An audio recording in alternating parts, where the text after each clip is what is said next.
نحمده ونصلي ونسلم على سيدنا ومولانا محمد صلى الله عليه وسلم ورسوله النبي الأمين المكين الحنين الكريم الرؤوف الرحيم.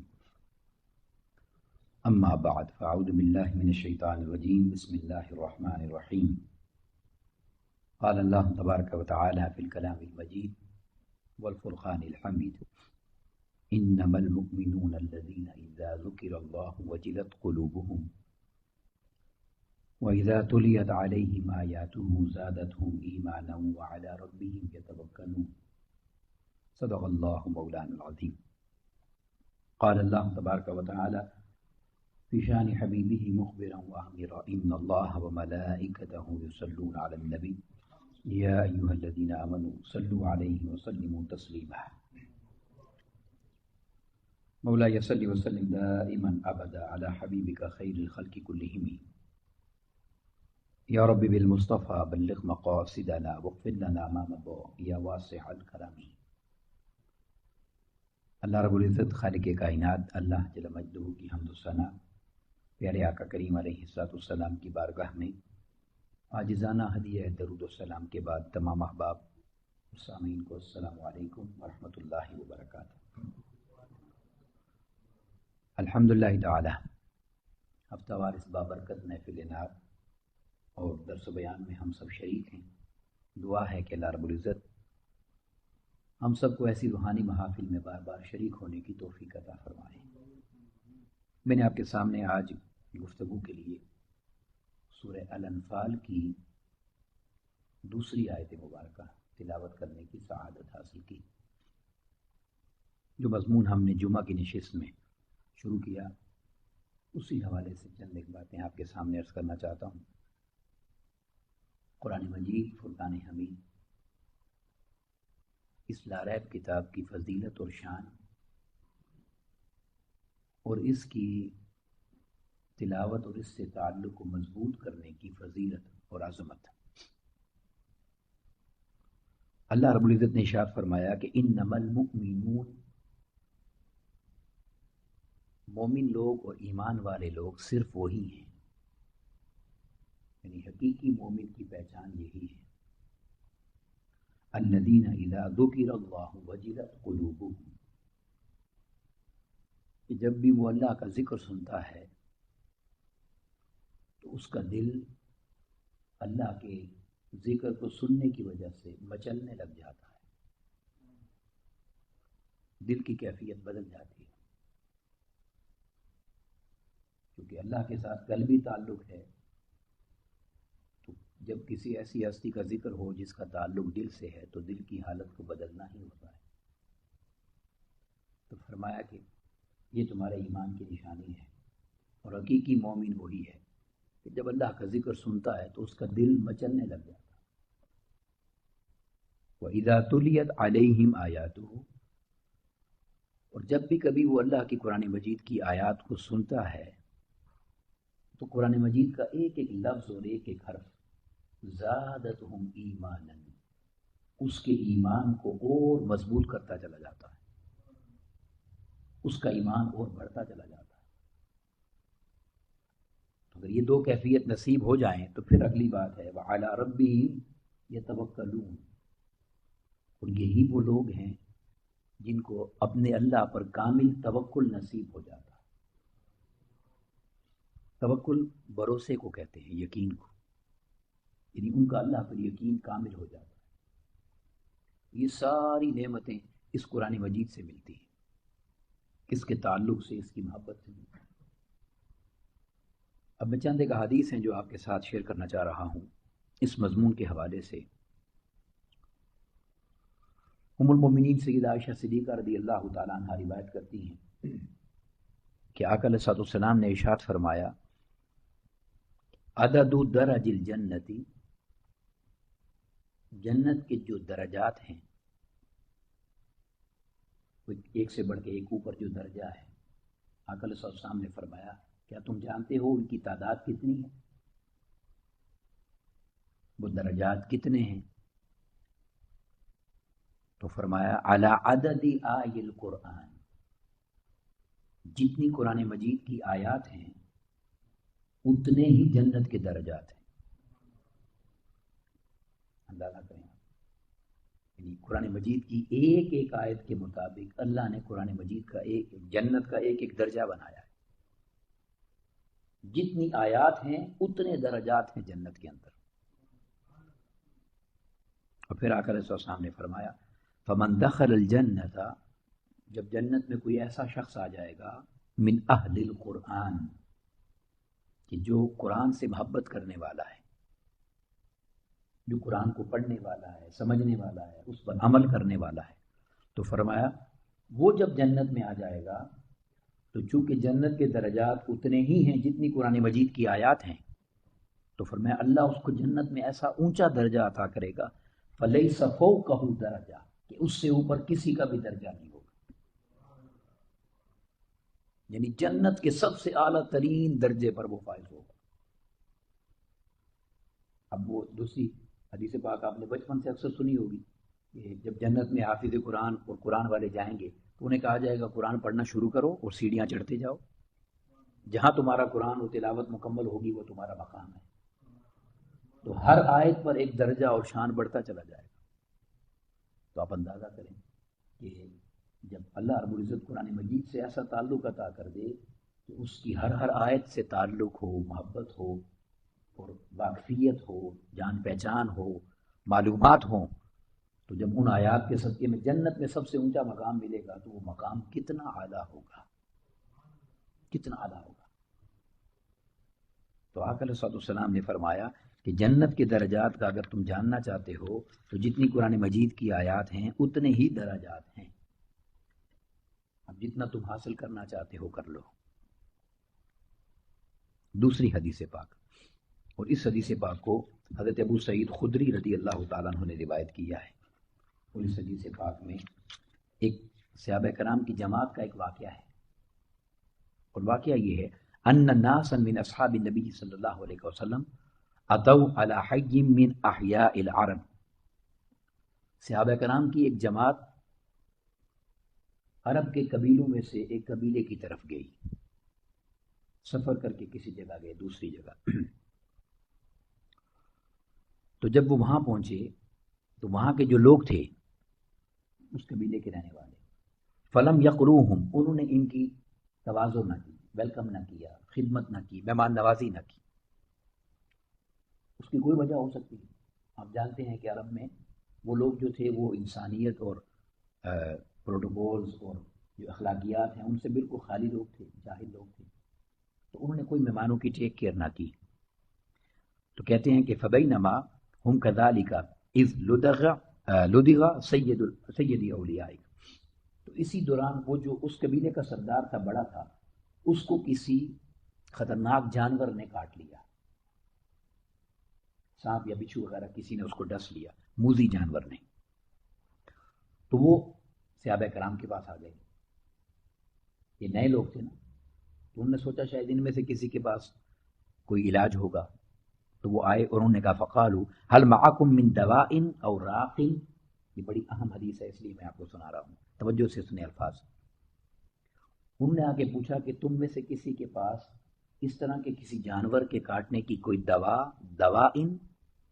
اور راق، یا کسی کو کوئی دم آتا ہے کہ وہ دم کرے اور ہم ٹھیک ہو جائیں.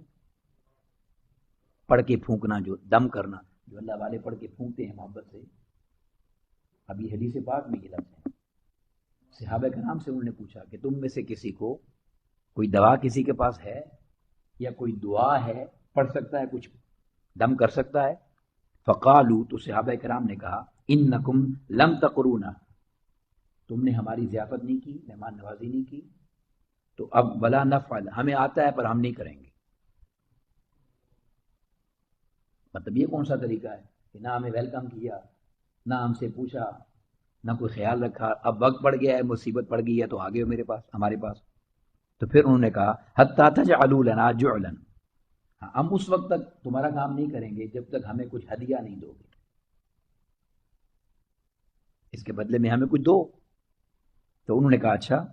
فجعلوا لهم قطيعا من الشاء، تو انہوں نے کچھ بکریوں کی کوئی تعداد بتائی کیونکہ وہ سردار تھا نا، کوئی عام بندہ تو تھا نہیں. انہوں نے کہا اتنی بکریاں آپ کو دے دیں گے، آپ ہمارے سردار کا علاج کر دیں. تو صحابہ کرام نے کیا کیا، ان میں سے ایک صحابی نے فجعل یقرأ بهم بالقرآن، ایک صحابی آگے گئے اور ان نے سورہ فاتحہ پڑھی، سورہ فاتحہ. وَيَجْمَعُ بُزَاقَهُ وَيَدْفِلُ، اور وہ پڑھ کے تو دم کی صورت میں اس پر تھوکا، تھوک مار دی، تھوک دیا اس پر. فبرع، تو اللہ نے اس کو شفا عطا کر دی، وہ شفا یاب ہو گیا، ٹھیک ہو گیا. فَأَتَوْا بِالشَّاءِ، تو یہ اس کے ٹھیک ہونے پر اس سے بکریاں لے آئے. تو جب بکریاں لے آئے فقالو، تو کچھ صحابہ کرام نے کہا لا نأخذو حتی نسأل النبی صلی اللہ علیہ وسلم، ہم ان بکریوں کو ہرگز استعمال نہیں کر سکتے، پتہ نہیں یہ ہمارے لیے جائز ہیں یا نہیں ہیں، جب تک ہم آقا علیہ السلام سے پوچھ نہ لیں، ہم ان بکریوں کو استعمال نہیں کریں گے. تو آقا علیہ السلام کے پاس پہنچے اور فسألوہ، اور آقا علیہ السلام سے سوال کیا، سارا واقعہ سنا. اب حدیث پاک کے لفظ سنیے. جب سارا واقعہ آقا علیہ السلام نے سنا فضحک، آقا علیہ السلام مسکرانے لگ گئے، اس سارے واقعہ کو سن کر مسکرانے لگے. وقال، آقا علیہ السلام نے فرمایا وما ادراک انہا رقیہ، تمہیں یہ کیسے پتا چلا کہ سورہ فاتحہ سے دم کیا جاتا ہے؟ یہ آقا علیہ السلام نے پوچھا ہے، یعنی تمہیں یہ کس نے سکھایا ہے کہ سورہ فاتحہ پڑھ کے دم کرنا چاہیے؟ یعنی آقا علیہ السلام خوش ہوئے نا کہ تم نے مجھ سے اتنا سیکھا ہے. اس سورت کا ایک نام سورہ شفا بھی ہے نا. تو آقا علیہ السلام نے فرمایا بڑی بات ہے بھائی، تمہیں اتنا سمجھ گئے ہو تم کہ تم نے بیمار پر جانور نے کاٹا ہے، زہر تھا، اور تم نے فاتحہ پڑھ کے دم کر دیا، وہ ٹھیک ہوا. تو آقا علیہ السلام نے فرمایا خذوہا، جو کچھ ملا ہے تمہارے لیے جائز اور حلال ہے، یہ بکریاں تمہاری ہیں. حتیٰ کہ آقا علیہ السلام نے فرمایا وَضْرِبُوا لِي بِسَهْمٍ، میرا حصہ بھی نکالو اس میں سے، مجھے بھی دو. اب یہ کیوں کہا آقا علیہ السلام نے؟ اس کی دو وجوہات ہیں. یہ بخاری اور مسلم کی متفق علیہ حدیث ہے، بخاری اور مسلم کی. اب کئی لوگ ساری زندگی دم کرنے کو، اللہ والوں کے پاس جا کے دعا کرنے کو ناجائز، شرک، بدعت کہتے رہتے ہیں، اور کہتے ہیں ہم صرف بخاری مانتے ہیں. خدا جانے کون سی بخاری مانتے ہیں، پتہ نہیں وہ کہاں سے آئی ہے بخاری. یہ بخاری شریف کی حدیث ہے، مسلم شریف کی حدیث ہے. آقا علیہ السلام اپنی زبان پاک سے فرما رہے ہیں. صحابہ کرام نے فتویٰ مانگا ہے، پہلے عمل کیا پھر فتویٰ مانگا. یہ دم کیا اور دم کرنے پر ہمیں بکریاں میری جائز ہے یا نہیں؟ تو آقا علیہ السلام نے فرمایا جائز ہیں، مجھے بھی دو، تاکہ میری امت میں کوئی اگر انکار کرتا ہے تو میری سنت کا انکار کرے بدبخت، اس کا انکار پہ میری سنت کا بنے کہ میں نے قبول کر لیا ہے، تم کون ہو؟ یہ وجہ تھی. تو آقا علیہ السلام نے فرمایا میرا حصہ بھی نکالو، مجھے بھی دو. تو اللہ والوں کو اللہ رب العزت یہ طاقت عطا کرتا ہے کہ وہ کسی پر نظر کرم جب کرتے ہیں یا اس پر پڑھتے ہیں تو اسے اللہ شفا عطا کرتا ہے. اگلی حدیث پاک یہ بھی بخاری و مسلم کی ہے، متفق علیہ حدیث اس مضمون کی، اور یہ الفاظ مسلم شریف کے ہیں. بخاری شریف کے الفاظ تھوڑے اور ہیں، مضمون یہی ہے، اور بڑی محبت والی حدیث ہے، بڑی ہی ایمان افروز حدیث ہے، ذوق سے سننے والی. ام المومنین سیدہ عائشہ صدیقہ رضی اللہ عنہ اس کو روایت کرتی ہیں. وہ فرماتی ہیں کہ کان رسول اللہ صلی اللہ علیہ وسلم اذا مرض احد من اہلہ، جب ہمارے گھر والوں میں سے، اہل خانہ میں سے کوئی بیمار ہو جاتا تھا، کسی کو کوئی تکلیف ہو جاتی تھی، نفس علیہ بالمعوذات، تو آقا علیہ السلام اس پر دونوں آخری کل پڑھ کے پھونک مارا کرتے تھے. قل اعوذ برب الفلق قل اعوذ برب الناس پڑھ کر اس کو دم کیا کرتے تھے. یہ دم کرنا. اب کہتی ہیں فلما مرض مرضہ الذی مات فیہ، پھر جب آقا علیہ السلام اپنی حیات طیبہ کے آخری دنوں میں بیمار ہوئے، جس بیماری میں آقا علیہ السلام کا وصال ہو گیا، دنیا سے ظاہراً پردہ فرما گئے، تو فرماتے ہیں ان دنوں میں کیا ہوا، جعلت انفس علیہ، میں آقا علیہ السلام کو یہ پڑھ کے دم کرتی تھی، میں آقا علیہ السلام کو دم کیا کرتی تھی. اور یہ اگلے جو الفاظ ہیں بڑے ہی ایمان افروز ہیں. فرماتی ہیں جب میں پڑھ کے دم کرتی آقا علیہ السلام کو، وَأَمْسَحُهُ بِيَدِ نَفْسِهِ، تو میں آقا علیہ السلام کے ہاتھوں پر پھونک مارتی، آقا علیہ السلام کے دست مبارک پر، اور آقا علیہ السلام کے دست مبارک ہی ان کے جسم پر پھیرتی تھی دم کر کے. ایسے آقا علیہ السلام اپنے ہاتھوں پر پھونک مار کے تو مل دیا کرتے تھے نا دم کی صورت میں، یا پھونک مارتے تھے. تو یہ فرماتی ہیں کہ میں اپنے ہاتھوں پر پھونک مار کر آقا علیہ السلام کے جسم اکبر پر ملنے کی بجائے آقا علیہ السلام کے دست مبارک پر پھونک مار کر آقا علیہ السلام کے دست مبارک ہی ان کے جسم پر مالا کرتی تھی. کیوں؟ آگے وجہ بیان کی ہے، لِأَنَّهَا، اس لیے کانت اعظم برکۃ من یدی، کیونکہ میرے ہاتھوں سے زیادہ برکت اللہ نے میرے محبوب کے ہاتھوں میں رکھی ہوئی ہے صلی اللہ علیہ وسلم. سبحان اللہ. یہ صحابہ کرام کا عقیدہ ہے. آج 1400 سال بعد اٹھ کر مولوی کہہ رہے ہیں کہ سب برابر ہیں، ایک جیسے ہیں. انا للہ و انا الیہ راجعون. خدا جانے کون سا دین ہے یہ. ام المومنین سیدہ عائشہ صدیقہ رضی اللہ عنہ، جن کو آقا علیہ السلام نے فرمایا یہ آدھا دین ہے، جن کی شان میں اللہ نے قرآن مجید میں آیات نازل فرمائی سورہ نور کے اندر، جن کی پاکیزگی پر اللہ گواہ بنا، وہ ہستی یہ کہہ رہی ہیں کہ میں اپنے ہاتھوں پر دم کر کے آقا علیہ السلام کے جسم پر ملنے کی بجائے انہی کے ہاتھوں پہ دم کر کے ملتی تھی، کیونکہ ان کے ہاتھ میرے ہاتھوں سے زیادہ برکت والے ہیں. بخاری و مسلم کی حدیث پاک. تو یہ وہ مضمون ہے کہ جس مضمون پر ہمیں اس بات کو سمجھنا چاہیے کہ یہ جو قرآن مجید ہے یہ سراپا خیر اور برکت ہے، سراپا خیر اور برکت ہے. مگر میں جس بڑے محبت والے واقعہ پر اس کو مکمل کرنا چاہتا ہوں وہ قرآن مجید کے ساتھ پڑھنے اور سننے کا تعلق ہے. میں نے بہت عرصہ پہلے خطاب کیا تھا، اس میں نے یہ بات بیان کی تھی. قرآن مجید کے کچھ حقوق ہیں. جو قرآن مجید پر ایمان لے آتا ہے بندہ تو اس کی حقوق ہے. یعنی ایک حق یہ ہے کہ اس کو پڑھا جائے، پھر دوسرا حق ہے کہ اس کو سنا جائے، پھر تیسرا حق ہے کہ اس کو سمجھا جائے، پھر چوتھا حق ہے کہ اس پر عمل کیا جائے، پھر پانچواں حق ہے کہ لوگوں کو تعلیم دی جائے. یہ 5 حق ہیں اس قرآن مجید کے. پڑھا بھی جائے، سنا بھی جائے، سمجھا بھی جائے، عمل بھی کیا جائے اور لوگوں کو دعوت بھی دی جائے. اب اس کے پڑھنے اور سننے سے ہوتا کیا ہے یہ ایک واقعہ آپ کو بتانا چاہتا ہوں. محمد بن حسین بغدادی رحمۃ اللہ تعالی علیہ بغداد شریف کے کامل اولیاء میں سے تھے، بڑے اللہ والے بزرگ تھے. وہ حج کرنے کے لیے مکہ طیبہ تشریف لے گئے، مکہ مکرمہ. اور جب حج کر لیا تو حج کرنے کے بعد حج کے دوران بازار میں خرید و فروخت کر رہے تھے، کچھ لے رہے تھے. وہ پرانا وقت تھا، بازار میں غلام بکتے تھے، میڈ لونڈیاں بکتی تھی. تو یہ گئے بازار میں ایک لڑکی لونڈی خریدنے کے لیے.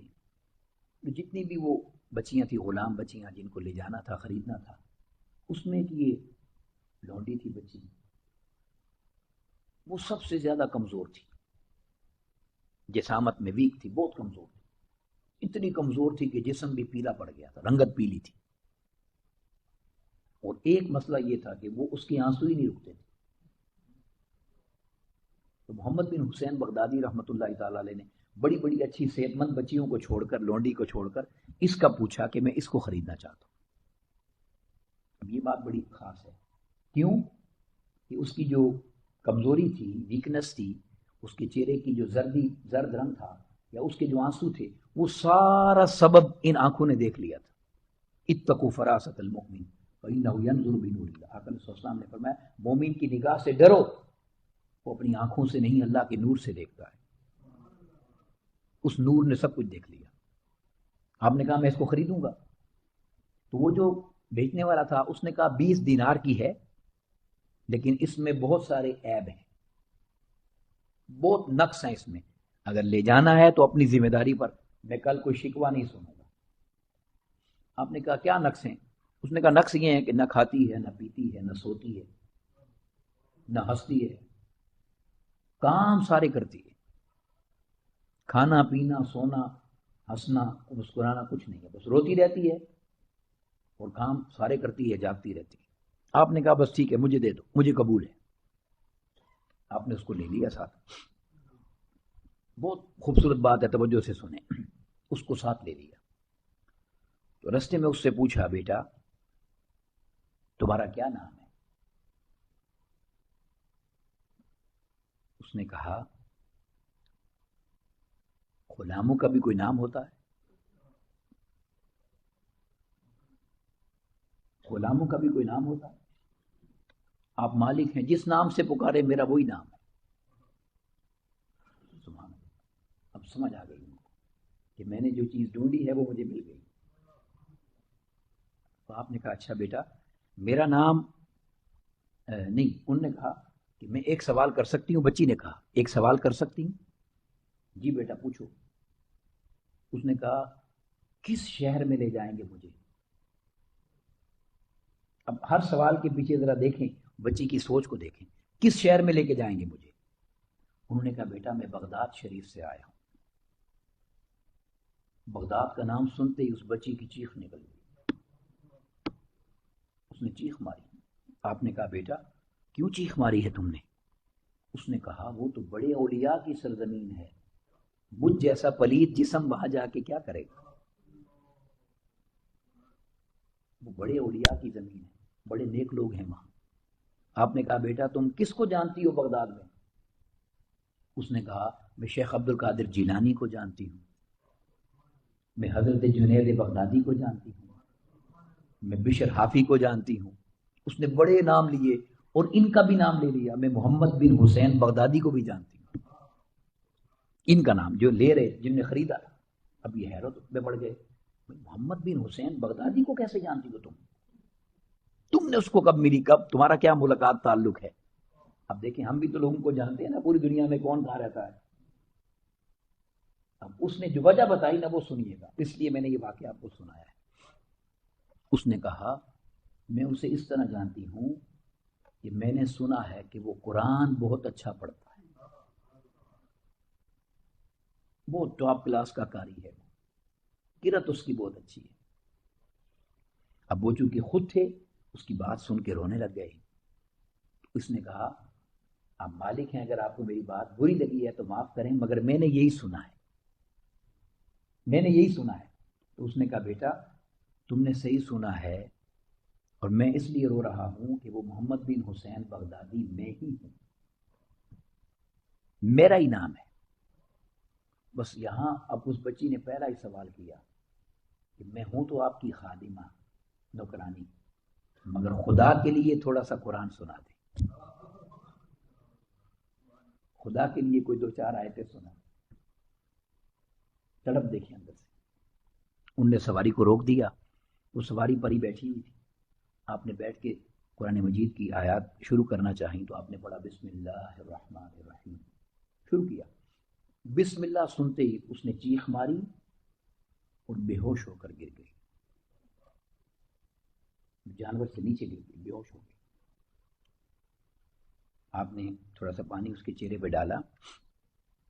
اب وہ آیت یاد کریں جو میں نے پڑھی، انما المؤمنون الذین اذا ذکر اللہ وجلت قلوبہم. مومن تو وہ ہے کہ جب اللہ کا نام سنے تو دل مچلنے لگ جائے. اذا تلیت علیہم آیاتہ زادتہم ایمان. قرآن کی ایک ایک آیت سنتے سنتے اس کا ایمان بڑھتا چلا جائے.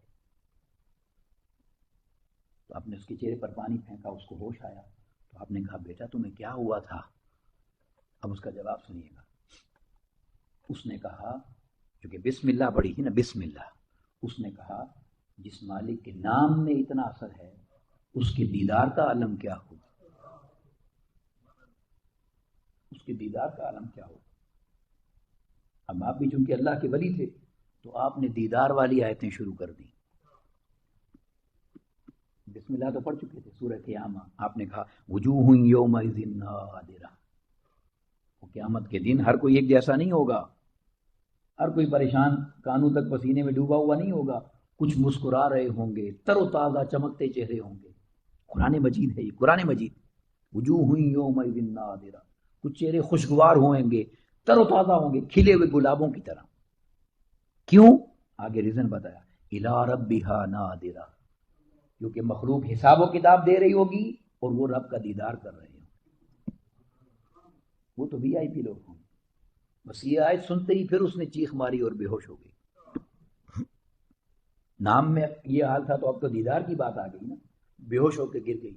آپ نے اس کے چہرے پر پانی پھینکا مگر اس کی روح پرواز کر گئی. فوت ہو گئی. آپ نے کہا اللہ کی نیک بندی ہے, جلدی سے جا کے کفن دفن کا انتظام کرتا ہوں. کفن خریدنے کے لیے بازار میں گئے. جب واپس آئے تو اس کو اللہ کی طرف سے غسل دیا جا چکا تھا. فرشتوں نے غسل دیا, اس کو لباس جنت کا پہنا دیا, کفن پہنا دیا, اور کفن کے اوپر آیت لکھی تھی الا ان اولیاء اللہ لا خوف علیہم ولا هم یحزنون. اب میں اس واقعے کے مطابق اس آیت کا ترجمہ کرتا ہوں. ترجمہ وہی ہے کہ اللہ کے ولیوں پر کوئی خوف کوئی غم نہیں ہوگا, وہ اس کے ولی ہیں, اس کے دوست ہیں. مگر ترجمہ یہ تھا, یہ جو کفن لے کے آئے نا, ان کے لیے پیغام یہ تھا کہ جب دوست ہمارا ہے تو کفن کوئی اور کیسے پہنا سکتا ہے. واہ تو ہمارا دوست. تو آپ نے پھر تدفین کا اہتمام کیا. بعد پھر روتے رہے کہ اللہ مجھے خواب میں اس کا جلوہ دکھائے. جب جلوہ کیا اس نے ایک ہی بات کہی, اس نے کہا جو آیت تم نے پڑھی تھی اسی جلوے میں بیٹھی ہوں, اسی اللہ کے جلوے میں. تو اللہ رب العزت ہمیں بھی اس قرآن مجید کے ساتھ ایسی ہی محبت عطا کرے, اور اس کے ساتھ ایسا ہی تعلق عطا کرے. اور اس کے لیے آسان سا وظیفہ ہے, آسان سا طریقہ ہے, روزانہ کا تعلق بنائیں. جو میں نے جمعے میں بھی کہا نا, ہمارا قرآن کے ساتھ رمضانی تعلق, ہم نے اس کو رمضان کا بنا دیا ہے. وہ بھی اگر ہو جائے تو بڑی بات ہے. روزانہ دیکھیں آقا علیہ السلام نے کتنے آسان طریقے بتائے ہیں. یہ جو 30 آیتوں کی, بیٹے نے بھی آپ کو بتایا, 2-3 حدیث سنائی ملک کی, پھر ملک کی فضیلت کی. یہ 30 آیتیں اگر صرف یہی پڑھنا شروع کرتے ہیں روزانہ عشاء کی نماز کے بعد, تو روزانہ کا تعلق تو قرآن سے بن جائے گا نا. اور بھی بہت ساری صورتیں ہیں, میں اس مضمون کو چلاؤں گا, قرآن مجید کی فضیلت, اس کو انشاءاللہ جاری رکھیں گے. یہ خوبصورت مضمون ہے, اس پر بات اور بھی کریں گے. مگر میں آپ کو یہ کہہ رہا ہوں کہ اس قرآن مجید کے ساتھ روزانہ کا تعلق بنائیں. اور دیکھیں یہ کوشش مت کریں کہ ایک پارہ پڑھنا ہے. میں جس طرح آپ کو کہتا ہوں نا 5 نمازیں نہیں, ایک نماز کی کوشش کریں. میں بڑی ذمہ داری سے آپ کو کہتا ہوں صرف ایک رکوع پڑھیں, ایک رکوع پڑھیں.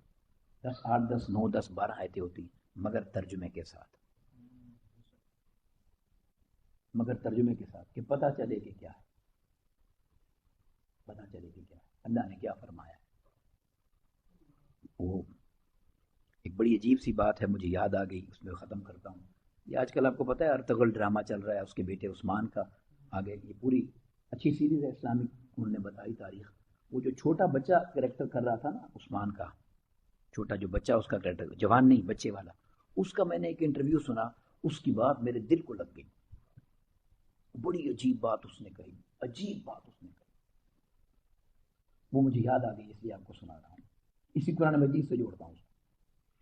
وہ اینکر اس سے پوچھتا ہے, بچے اگر تمہاری آقا علیہ السلام سے ملاقات ہو جائے تو تم ان سے کیا سوال کرو گے؟ اللہ, اس ایک لمحے کے لیے وہ رک گیا, بچہ سے کہنے لگا اللہ. اس نے کہا اس کا جواب میں جلدی نہیں دے سکتا, تھوڑی دیر ٹھہر جاؤ.